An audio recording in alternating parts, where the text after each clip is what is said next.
Day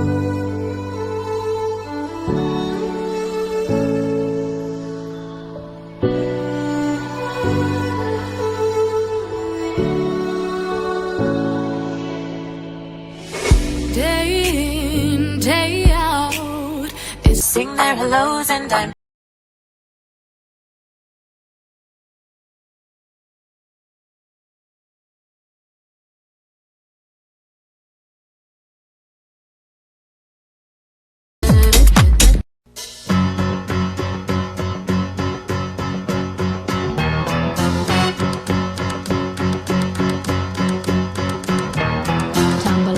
and I stumble to the kitchen, pour myself a cup of ambition and yawn and stretch and try to come to life.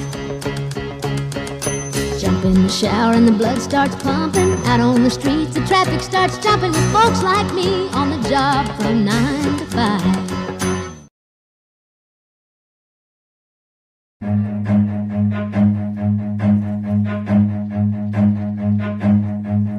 Run.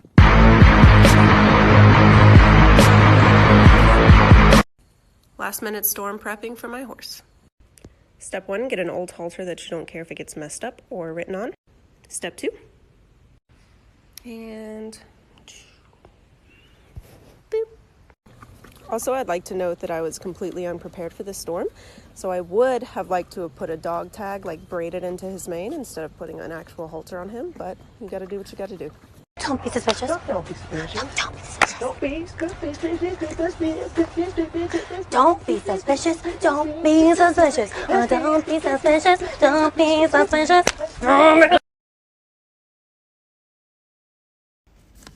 So every day when I leave the house, mainly to go to the shop, I get funny looks, and I know why it is. It's because I'm wearing jodhpurs. So I make a living by riding horses, looking after horses. I've got a yard at home. So at home, this is kind of my uniform. I have to wear them all the time. Walking around my yard, I look totally normal. And in fact, my jodhpur and boot combination is usually worth more than most Versace suits are. They're not cheap. But when I go to a shop, mainly Tesco, not in the nicest of areas, I get looked at like I'm the scumbag. That is not the case. And my main reason for not bothering to change into a pair of jeans before I go isn't because I'm lazy. It's because when I walk past the shop windows, I get to see how good my ass looks in jodhpurs.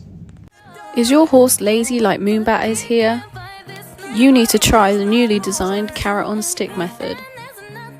This innovative design really helps your horse move forwards and overcome their lazy behaviour. You can instantly see the change in Moonbat's form here, with her really striding out to reach that carrot. Improvements like this can be rewarded by feeding your horse the carrot at the end of your session. Someone called me lazy for doing the flanking. This is lazy. This is lazy. I can sit in this chair all day, and this mare will continue to go around because she has no bottom. And when I say no bottom, that means she doesn't tire, like, at all. And if she does, I haven't found her bottom, so. And another thing, like, people are saying I'm abusing my horse. If I was abusing her, I definitely would not post it, and I'm just not like that. I would never hurt anyone or an animal, you know? It's just not in my nature. And I totally understand that some people aren't used to this way of training horses. Most of them just ship them off to the trainer. Like, what do you think happens?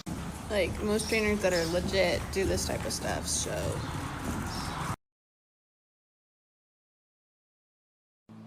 My family, you do not need a new horse. My friends, you do not need a new horse. My bank account, you do not need a new horse. The universe, you do not need a new horse. Oops. Somebody once told me the world is gonna roll me. I ain't the sharpest tool in the shed. She was looking kind of dumb with her finger and her thumb in the shape of an L on her foot. Hey guys, in today's video I'm going to be showing you how we bath one of the horses ready for a show. So first we are going to start with doing the mane and tail. The reason I do this first is so that I can leave the conditioner in when I do the rest of the body, and it can like really absorb and soak in. So just massage it in. I know, you're being very good. And I find this little technique good. You scrub.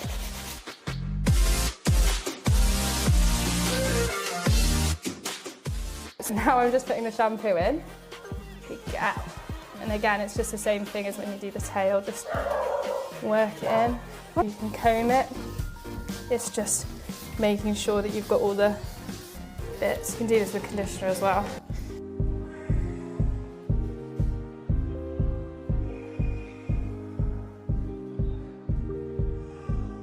So now I'm going to do her white socks.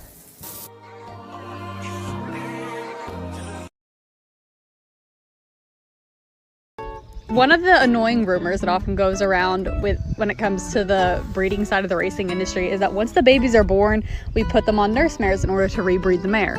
But that's just completely illogical and not true. So every mare gets to keep her baby. The only reason that we would put a baby on a nurse mare is if because the mare dies or for whatever reason the mare cannot take care of the baby or her own life is at risk taking care of the foal. Also, a lot of nurse mares don't even need to have foals anymore as long as they've been known to be good mothers, because now there's a nice handy injection that you can give them to help produce milk so that we no longer have the byproduct of a nurse mare foal to deal with. When it is time for mom to be rebred, basically the mom will be gone for about an hour and a half. Any longer, the baby will travel with her, but the baby will just stay in its stall. There's a human always on standby just to keep an eye on her. But pretty much they might walk and squeal and call for about 15 minutes, but then afterwards they're typically pretty relaxed and they'll just wait for mom.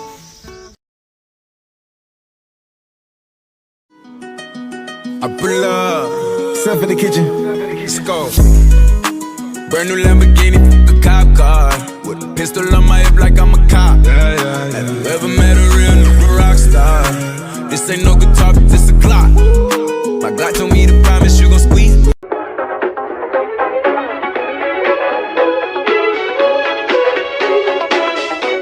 Hey, yeah, I'm a bad boy, dude. So the other day, somebody asked me if my horse had dreadlocks. And I can totally see why you would think that, because who keeps socks in their horse's hair? But the answer is me. So I keep Gypsy, Vanners, and Friesians. Those are both hair breeds, and their hair gets really long. So we keep it in socks.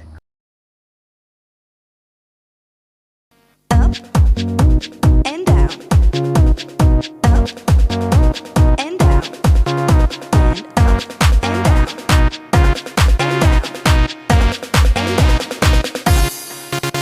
and down. Mom, can I get new glasses? You cannot! Go away with yourself. Not even surprised you don't let me get anything. Yes, I do, all the time. Then can I get glasses? No, you can't. What the fuck? Only when they're severe. Oh, so I'm not allowed to get expensive things, okay. Can I get a new horse? Has to be jumping 140. And new tack. Custom made. Yeah, sure, I think we can sort something out. Well, for fuck! Good morning. Today we are giving this little guy some arena experience. Some of our girls are going to a competition this weekend and they're practicing their dressage test, so I grabbed him into the arena to watch.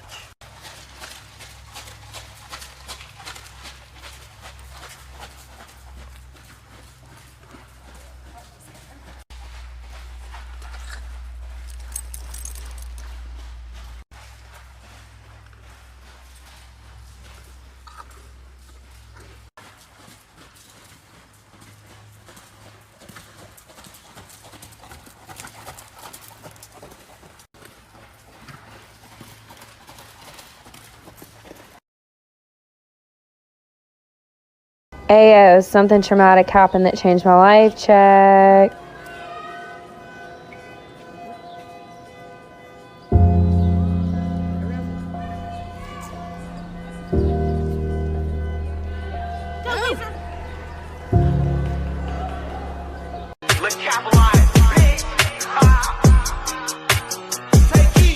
Hit the strip out of school, couldn't wait till I got out of class. Used to stare at the clock and shit. Before all this rap shit, I was gang banging and doing high speeds on the cops and shit. And I'm straight from the shop, but I ball like a king up in Cali and shoot like so. I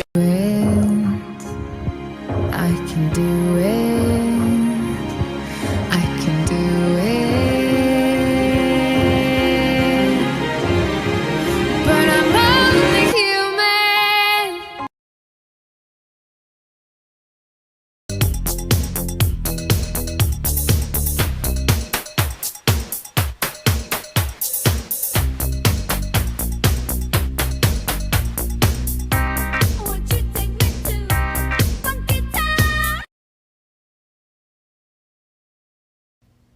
part of me wants to be her.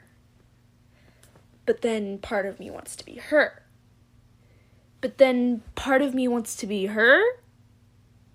But then part of me wants to be her.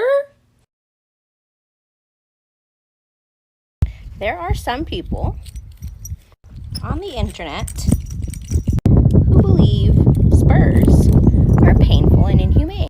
And while some spurs are painful and inhumane, the great vast majority like this are not. And they're kind of crucial for someone really short like me who has even shorter legs. Because I can't reach back here to tell him to yield his hindquarters because I'm a midget. The bottom line is any tool or piece of equipment can be painful and inhumane if used improperly. For heaven's sake, you can kill someone with a spoon if you really want to. But these are 1,200-pound animals, and they're massive. So unless you're taping steak knives to your spurs, or you have the reach and leg strength of Arnold Schwarzenegger, I really don't want to hear about it. You train your horses and I'll train mine.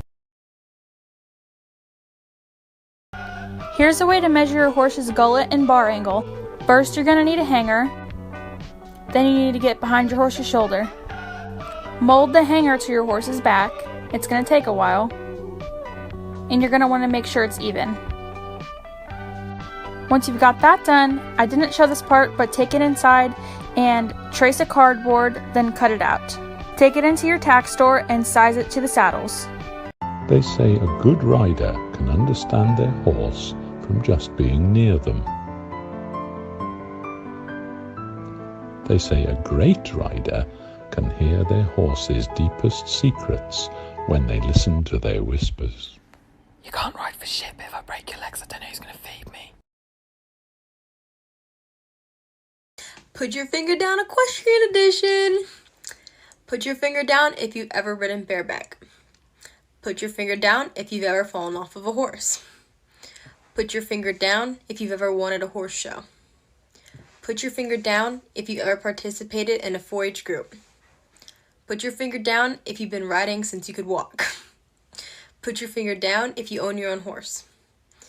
Put your finger down if you never have any free time because you're always at the barn. Put your finger down if you spent all of your money on your horse. Put your finger down if you like your horse more than you like people. Put your finger down if you've had more than 3 trainers. And put your finger down if you've ever tried your horse's feed or treats. I'm gonna shake your whole perception of how you think I live. I don't live here, and this is actually my grandparents' ranch, which is 15 minutes away from where I live. My grandpa owns the family insurance company, which is why he has such a nice property and such extravagant animals, while me and my family are the lower middle class. I really am just like you guys. I have financial problems and sometimes I go to bed without eating. But I'm not here to say that I'm not blessed because it is such a privilege to be around these guys. When looking for an escape, the normal person turns to music, dancing, or drawing, while I had these ponies. Out of the 8 horses, I actually own 4. Dakota and Twilight were gifts, while Ducati and Shango were free because of the stud fee that was waived from a friend. I don't compete and I just help my grandpa do whatever on the ranch. But there are some tensions. He has this strong idea of what cowboy mentality is and just presses that I don't have it. There's also some racial things going on, but there's only so much you can do because that's family and I'm not going to have them for very long.